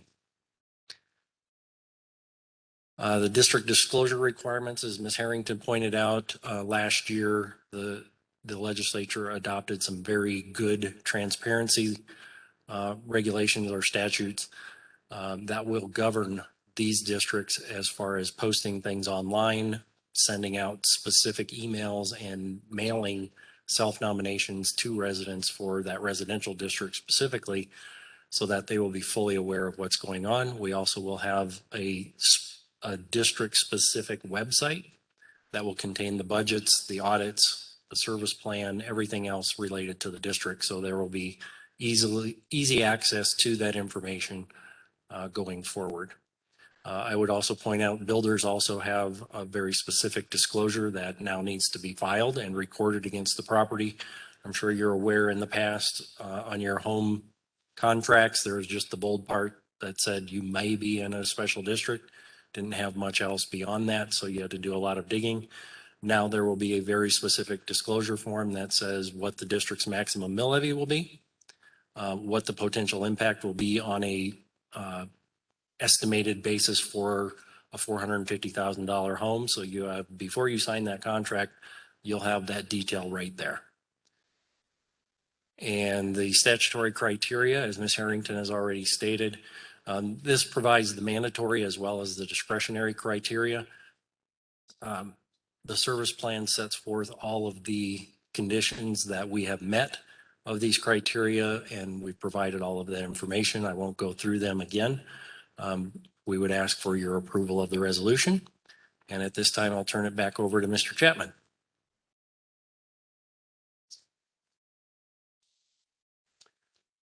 Thank you. This is the valuation piece I was referring to earlier. If it wasn't made clear throughout the rest of the presentation, I would point out that this metro district only affects the Connexus property. The district boundaries are our property boundaries. They don't affect any other properties in the area. Another important thing to understand in understanding these valuations is based on the way we build things out and the timelines ahead of us, as well as how long it takes a completed building to reach the county assessor's office to establish that assessed valuation, we're talking 3.5 years probably from today before these valuations actually show up on the county assessor tax roll. So for that reason, I wanted you to understand we're kind of projecting forward. So what we did is I took the acreage on the first column, then the land use, the total building, either units or square feet, the building estimated value, and I use estimated because remember, we're at least 3 years from today, the estimated total market value, and then the estimated assessed value that will be created based on multiplying either commercial uses based on the 29% tax rate or residential of 7.15 tax rate. So going down the list, I purposely used the same acreage on the PUD. On the high density residential, I used the 399 units, which is the maximum allowed in the PUD, because I didn't want anybody thinking we were sandbagging or have the numbers be different than what was shown on the PUD. These actual numbers, I think, on the building value are probably a little low, knowing they're not going to be on the county tax roll for another 3 years if the appreciation rate keeps up the way it is. So in effect, we've been conservative in this area on a multifamily unit. That's really today's multifamily value, if you will, on an amenitized multifamily project. And so you multiply that building value by the total units and you get an estimated total market cost at delivery or market value of about $99,750,000. Multiply that by the 7.15% tax rate. And the estimated assessed value using that conservative approach is, in that case, $7,150,000. I'm not going to go through and read every number on this now that you've seen the methodology, but on the median density residential, again, I'll point out we're using the maximum of 232 units and an estimated average value for all the units in there, which in 3 years from now, we think will probably be a little more than that, but $450,000 per home sale in there seems pretty conservative based on those criteria. On the light industrial, again, we're not using, because we're not using very large buildings, these are limited to a maximum of 175,000 square feet, limited to 395,000 total. We're not going to have the giant industrial buildings that you would see elsewhere. So these costs are slightly higher for these smaller type of light industrial or flex office buildings. So we're using $120 a square foot on that to create the delivery of $47,400,000. And then we have to do a little more estimating when it comes to the light industrial office commercial valuations. We've got the phase one still that's got 8.3 acres left that is part of this metro district. So we're estimating $150 for that building and that square footage, which is already allowed from a previous plan you approved. And last is the commercial to the north end at 28.8 acres. That's got a wide variety of uses. If you recall, everything from retail, restaurant, hotel, civic uses. So we're using a range here, but we believe that'll generate with maximum of 435,000 square feet for those commercial uses, using kind of a blended rate between the $225 per square foot and the $275 per square foot, gives you a market value of about 110 million multiplied by the 29% tax rate to give you the assessed value. So the grand total we think is an estimated market value at completion conservatively of about a $375 million project when all said and done. And then you multiply it by the various tax rates and that'll give an assessed value of about $64 million. And that's what funnels into that detailed land, bond model plan for each of the two districts that shows how this district can easily service those bond debts based on this analysis, which we believe, again, is relatively conservative. My apologies if I'm went into too much detail here, but I know some of you, I understood, wanted to see this early on, so you understand what the underlying values were, and hopefully that's helpful instead of just looking at a mind-bogglingly detailed bond model. Thank you.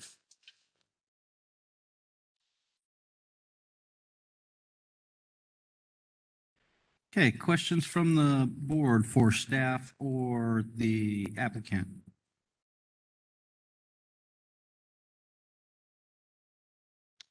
Trustee Stevens?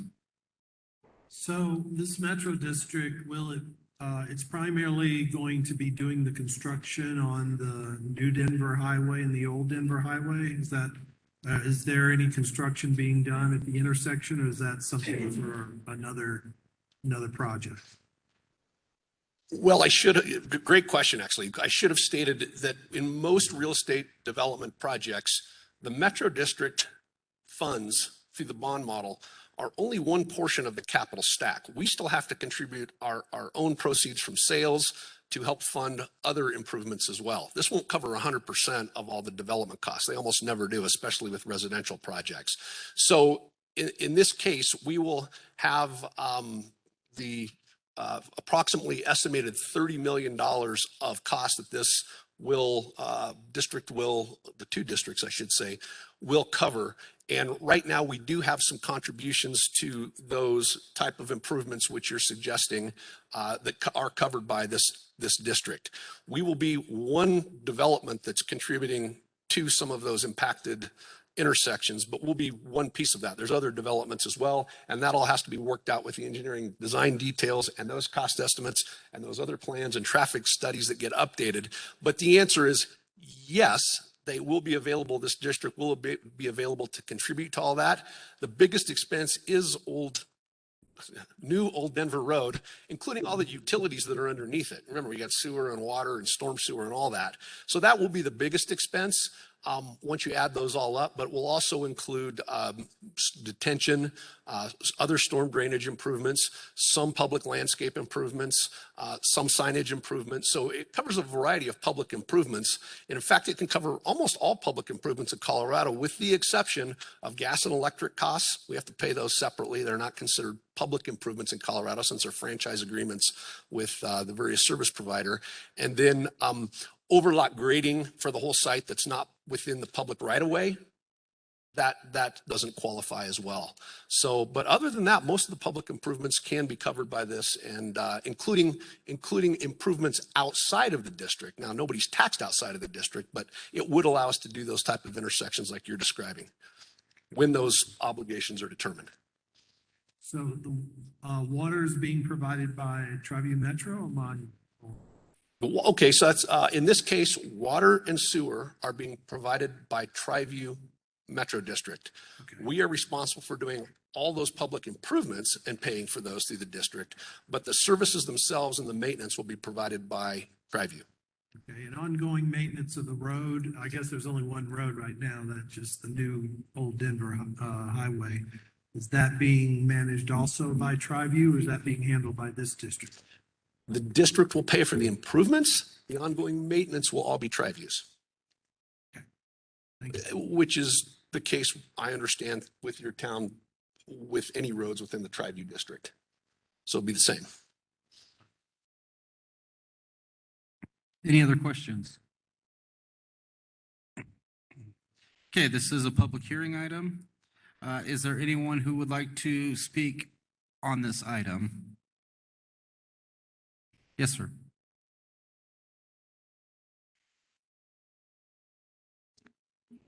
Steve King. I just have one question for clarity. On the PUD, the non-residential square footage maximum is 830,000 square feet, and it's 920,000 square feet on this. So that's just a question. Okay. Would anybody else like to speak on this item? Seeing none, Mr. Wachulis, do we have anyone online that would like to speak on this item? Mayor Wilson, no, we do not.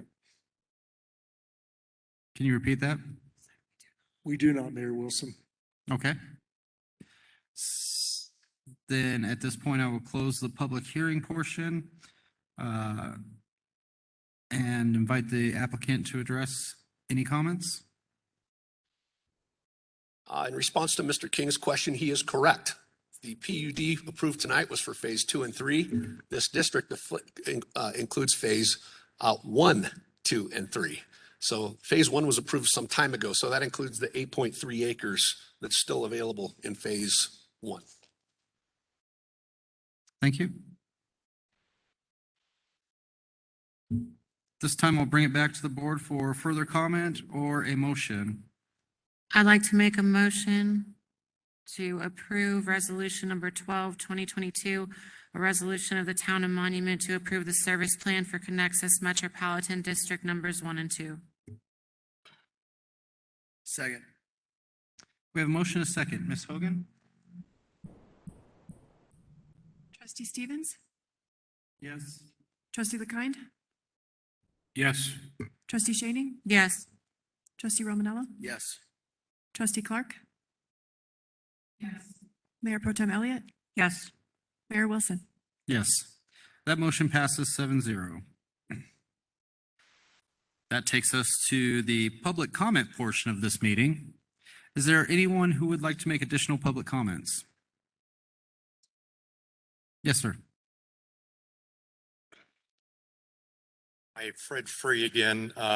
Just coming up to do a follow-up. There's a lot of questions about the stop sign at Terrazzo, the last trustee meeting. I think there was going to be some follow-up with the DOT. Wondered if anything like that had happened.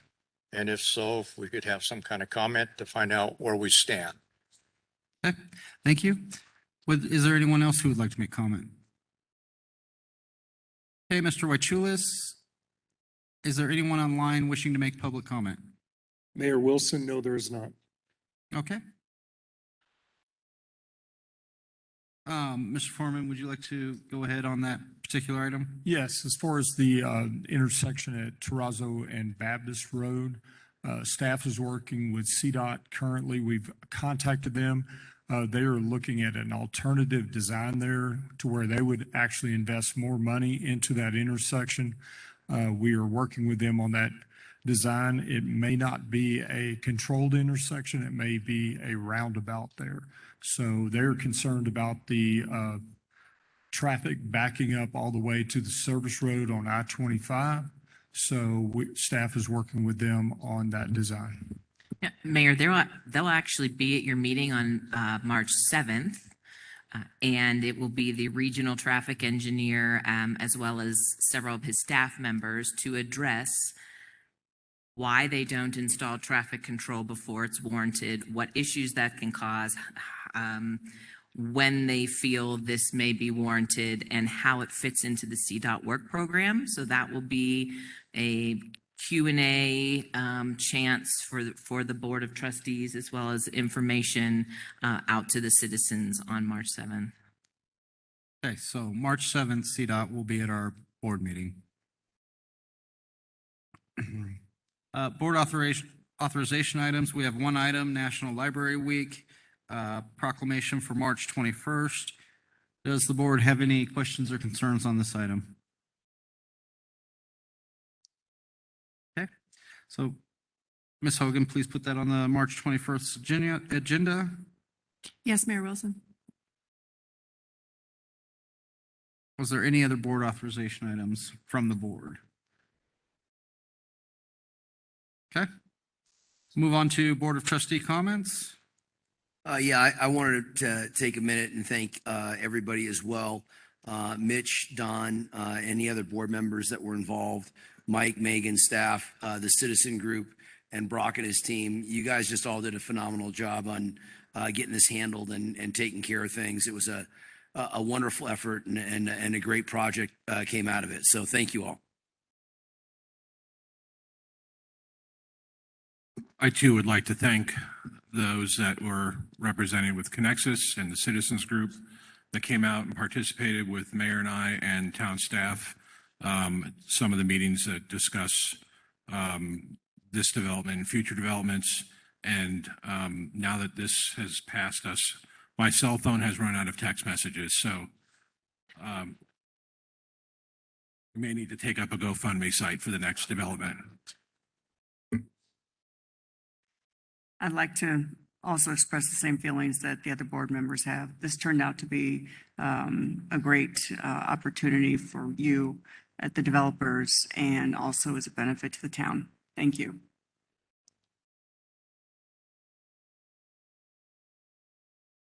Okay, I echo those sentiments. Thank you all. If there are no other board comments, we will look for a motion to adjourn. I'll make one. All in favor? Yes. Aye.